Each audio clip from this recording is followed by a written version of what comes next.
絞る、絞る。絞る is mean squeeze, squeeze. The word 絞る is mean you narrow something down. For example, you have a lemon and you want to mix the water or the lemon to get out, so you can use the word 絞る. This means you narrow down the lemons. And in here we have the example like 田中さんはレモンを絞っています。田中さんはレモンを絞っています。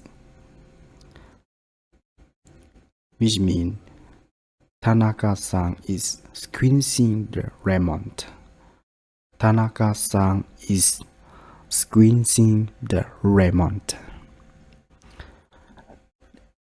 In here, lemon is mean lemon, but in Japanese they just say lemon.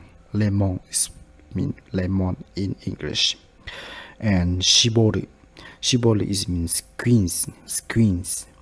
So in here, they change to the mass form, teimasu form. So they can say like shibotte imasu. This means Mr. Tanaka is squeezing the lemon in that time. So they can say 田中さんはレモンを絞っています。